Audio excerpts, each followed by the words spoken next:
Olá amigos, tudo bom? Bem pessoal, tava vendo um vídeo aqui que chamou muito a minha atenção. Um vídeo do então assim conhecido, renomado hermeneuta, professor, doutor, PhD, seja lá mais o que ele for, Augusto Nicodemo. Todo mundo conhece. Muitos que vão ver o vídeo vão falar, poxa, mas que pretensão! Justo você querendo falar do professor, do doutor, do PhD, Augusto Nicodemo. Não tenho nada contra o professor e doutor. Na verdade, eu até gosto de muitos vídeos que ele faz aí.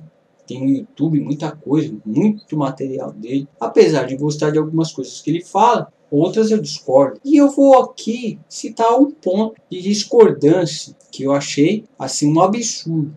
Mas essa não é uma ideia que ele inventou. Não é uma ideia que ele formulou, que ele sistematizou. Essa ideia ela vem ao longo do tempo sendo desenvolvida, ou melhor, ela foi desenvolvida ao longo do tempo e ela tomou assim uma forma mais densa, mais precisamente num período um pouco, vamos dizer, pós-reforma protestante, com o então teólogo e expoente dessa ideia, João Calvino. Eu vou falar aqui da doutrina exposta pelo calvinismo, a predestinação. Não vou entrar em detalhes, só vou usar um pequeno exemplo aqui. Você sabe que existe aqueles viveiros, né, que você pode ver como funciona o sistema de um formigueiro. Aí tem a terra ali, tem as formigas que elas vão construindo todo aquele mecanismo no formigueiro e dá para você visualizar elas trabalhando. Aí você coloca lá os matinhos, ajuda ali, elas levam lá pro ninho, aí você vê toda aqueles caminhos que elas vão construindo no formigueiro. Poxa, aí de repente você ajudou, você comprou aquilo ali, você ajudou a ver como funciona as formiguinhas. Aí você se empapuça delas. Você fala, ó, tá muita formiga aqui, eu vou pegar e vou colocar elas, algumas delas num outro formigueiro menor e a restante eu vou jogar fora, por fogo, vou brincar com elas. Aí pega lá aquela lupa, né? Coloca as formiguinhas no sol, coloca lá a lupa, o sol bate na lupa e começa a queimar algumas formiguinhas que você escolhe ali. Essas daqui sim, essas não.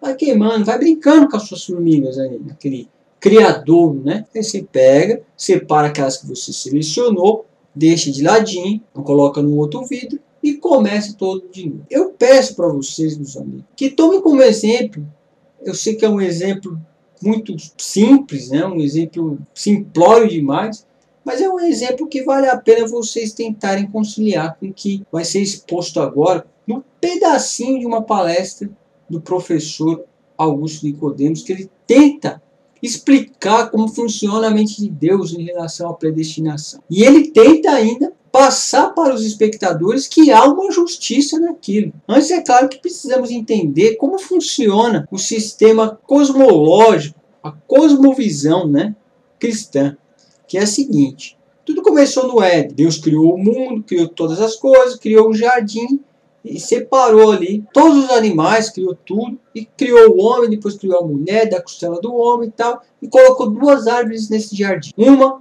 do conhecimento do bem e do mal, e a outra árvore assim chamada árvore da vida. Pelo menos é o que está no relato de Gênesis.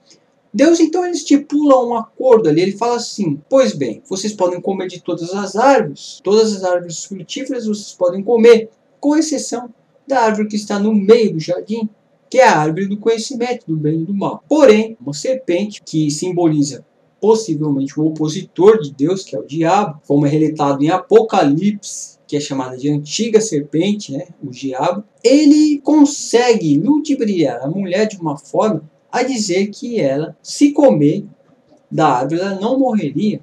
Ela simplesmente seria detentora de todo o conhecimento do bem e do mal, ela seria como Deus. Mais à frente, talvez no mesmo capítulo, no versículo 20 e 22, nós vamos ver que Deus realmente fala para eles que agora, eis que o homem é como um de nós, conhece o bem e o mal.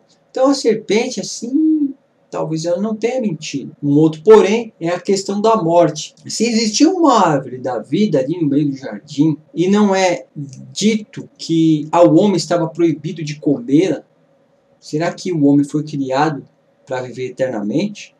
Ou ele comeria daquela árvore esporadicamente, simplesmente para a manutenção da vida dele. É algo a se pensar. Agora vamos voltar a essa visão do calvinismo. Ele fala que o homem é totalmente mau, o homem é corrupto, pecador, e então não há injustiça nisso, e que Deus, ele morreu, Jesus morreu, no caso, para salvar apenas os eleitos. O restante foi criado para se explodir mesmo, porque ele é totalmente mau. Na verdade, Deus não deveria morrer para ninguém, Jesus não deveria morrer para ninguém. Todos são merecedores da morte. Apesar de não explicar de uma forma racional ou lógica, por que raios, eu digo bem assim, que todos são merecedores da morte por algo tão estúpido, se você entender literalmente, que é o homem comer de um fruto. Eu acho que o erro dessas teologias que surgem é tentar explicar como Deus trabalha, como Deus age. Porque é algo ininteligível. A Bíblia não explica, ela não explicita isso, ela não coloca de forma clara como é o trabalhar de Deus, como que é o agir de Deus em dados momentos. É aí que erra drasticamente, ao meu ver, a teologia. Tentar explicar coisas inexplicáveis. E ter os doutores se elevam a isso, a essa condição de explicar algo tão difícil, tão impossível, tão irracional, tão ilógico. Agora eu vou colocar aqui para vocês, porque algumas pessoas me perguntam, mas você acredita no quê? Você sabe criticar? Igual eu recebi já alguns comentários. Você sabe criticar porque você não coloca o que você crê. Eu vou colocar o que eu creio. Eu creio em Deus, eu acredito em Deus. E isso para mim já é mais do que suficiente. Acreditar que há um padrão de moralidade estabelecido. Porque a moral nós não podemos explicar de maneira nenhuma, de forma naturalista, como que surgiu a moral, essas coisas todas. Então eu acredito em Deus por outras questões também, que implicariam um vídeo muito maior, que eu não vou entrar em detalhes. Mas eu acredito em Deus. E quando você começa a querer explicar o divino, começa a querer explicar a divindade, começa a querer explicar Deus, é aí que você é. É aí que você entra em algo extremamente perigoso, porque as pessoas começam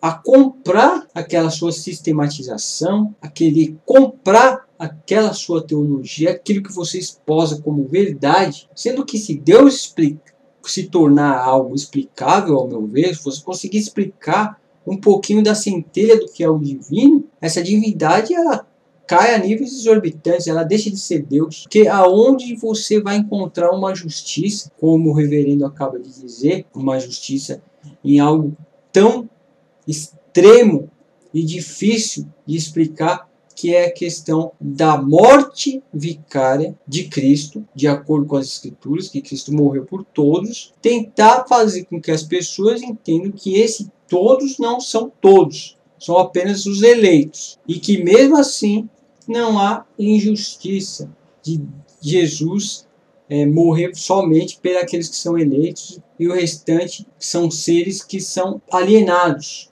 são seres que foram somente criados para perecer ainda por toda a eternidade. Coisa que ninguém tem nem ao menos a noção do que vinha a ser algo eterno, algo para sempre.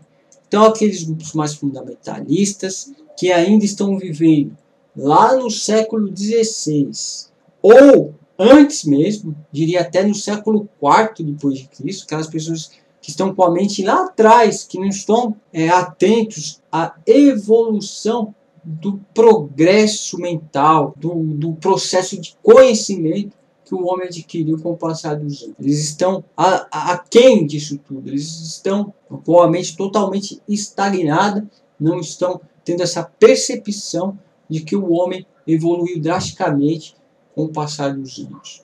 E isso é temerário, isso é muito ruim. Então, meus amigos, prestem atenção nesse pedacinho aí do vídeo do professor, doutor, PhD, um homem que era até chanceler há algum tempo atrás da Universidade Presbiteriana Mackenzie, um homem que tem uma envergadura intelectual muito grande, assim como ele, outros também são claramente inteligentes, mas abraçam essa teologia de forma a ser simples.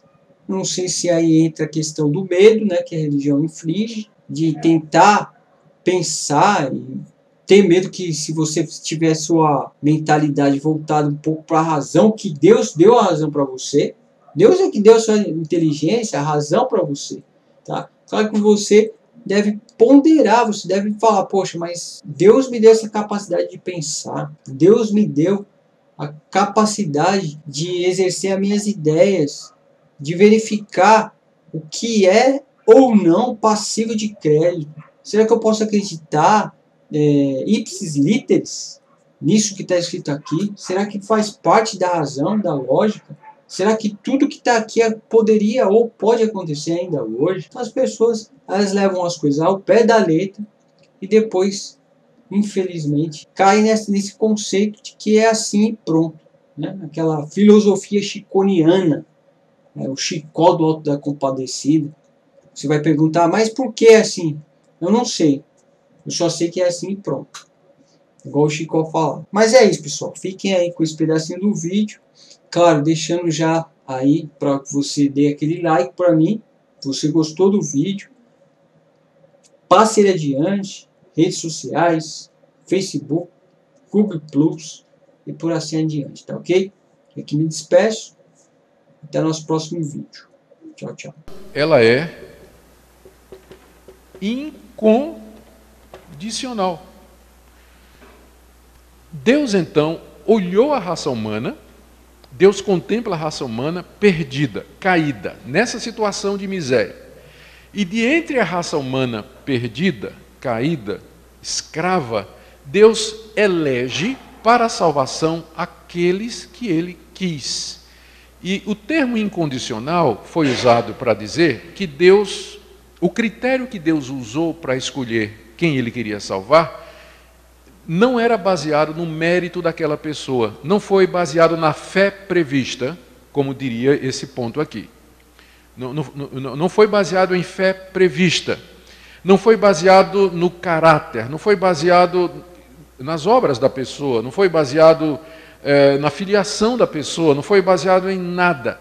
Ou seja, Deus soberanamente, livremente, por motivos que só Ele sabe, Ele elegeu quem Ele quis para a salvação.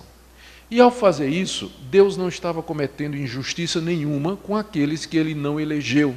Porque os que não foram eleitos, eles só estarão recebendo o justo castigo pelos seus pecados. O justo castigo pelos seus pecados. Porque todos pecaram, carecem da glória de Deus. Deus não teria a obrigação de salvar ninguém. Se Deus deixasse a humanidade toda seguir o seu próprio caminho, e todos se perderiam, então Deus não estaria cometendo injustiça. Porque injustiça seria você tirar o direito de alguém. Como pecadores não têm direito à vida eterna, então Deus não está tirando o direito de ninguém quando Ele resolve soberanamente escolher quem Ele quer para a salvação. Então esse ponto aqui da eleição incondicional. Com relação à questão da presciência, os reformados disseram o seguinte: Deus só pode prever aquilo que Ele determinou. Porque fora de Deus, você está admitindo que a história acontece à parte de Deus? A história acontece porque Deus criou a história. Como é isso de que Deus viu alguma coisa que ia acontecer e que Ele não tem parte nisso? Você concebe a ideia de um universo paralelo a Deus, a Deus que surgiu da onde? Veio da onde esse universo?